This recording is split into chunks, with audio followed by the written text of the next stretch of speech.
Well, both camps have good reasons for their argument, but I think ultimately it is a bit unfruitful.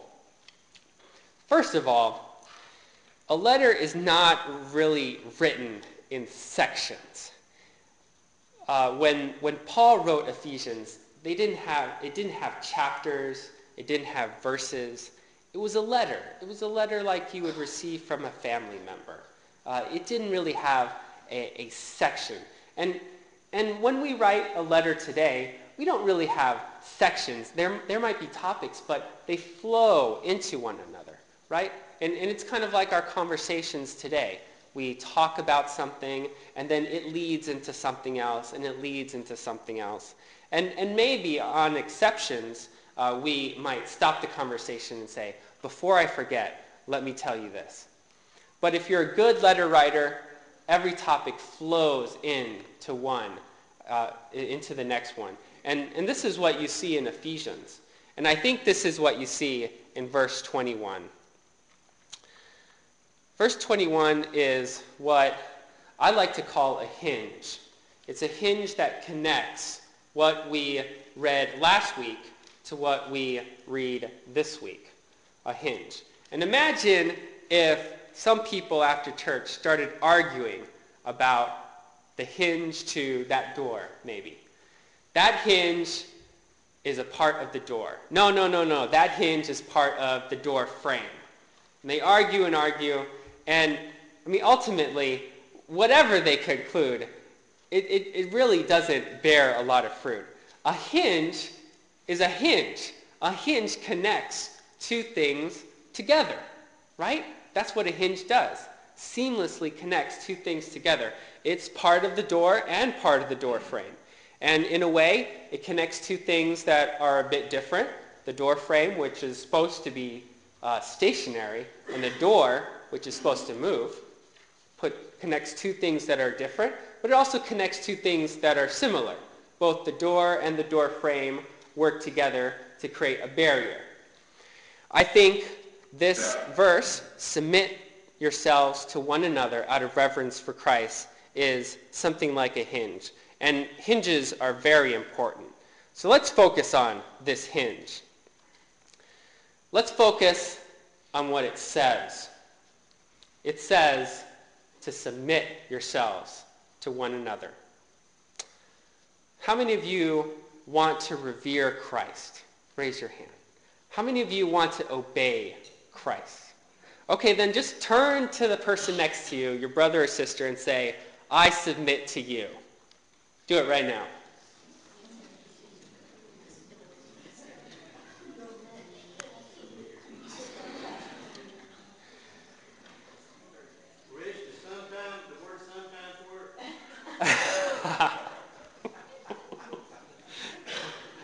That's a good question. We'll have to ask Paul when we meet him.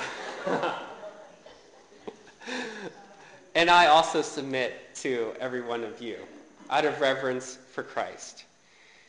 It's a simple thing to say, but it sounds like it's difficult. It's a lot more difficult than it seems to say, I submit to you. A lot of pride gets in the way. If you're like me, I submit to you. It's a radical idea for us to submit to one another. Maybe not as radical today as it was when it was first commanded, but it's radical that Ephesians would tell us to submit to one another, for those in power especially, for those in power at the time it was written, the husbands, the masters, the parents, to submit to those without power.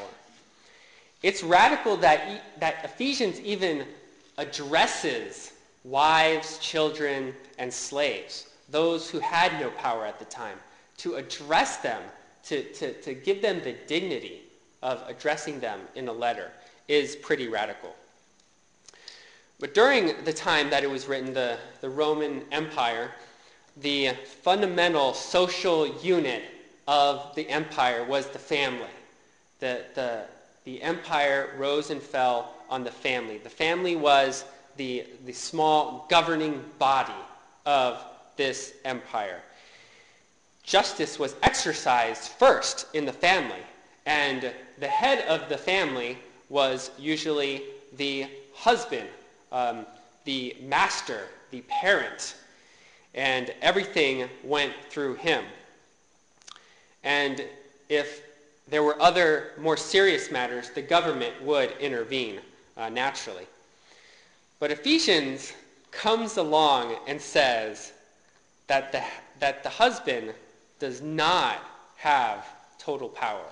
The master, the parent, does not have the freedom to exercise that total power in the household, but that they must submit to others in the household.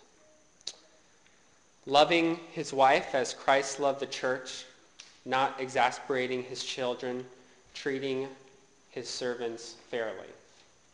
The one with power is called to use that power not to lord it over others, but to support and care for the other.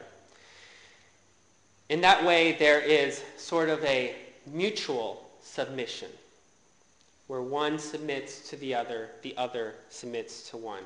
Mutual care and love, just as Christ loves the church, and the church loves Christ. But you have to ask, okay, how does Christ submit to the church?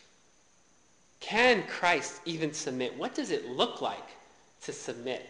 Can God submit? Well, I would argue that Christ actually showed us what submission looks like in the most quintessential way. When in Philippians it says that he did not count equality with God something to be grasped, but he humbled himself, and he made himself in the form of human, and not just human, but a servant, a slave. And not only that, but he died. He died for us.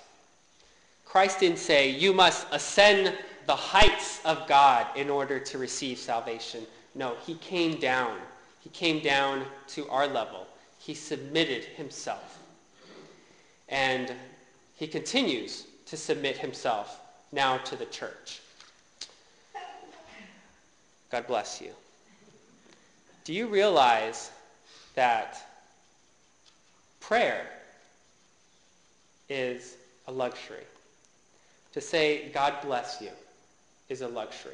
It's not a right as a human being. It's not an inalienable right, as we Americans love to talk about different inalienable rights. No, prayer is a luxury. It's a gift. God has condescended to our level so that we may benefit to share our requests to God. Christ, the head of the church, subjects himself to the church. The church is given the privilege to come before him with our prayers and petitions. That is submission in practice. That the God of the universe would listen to us. The God of the universe, think about that, would listen to us. That is submission.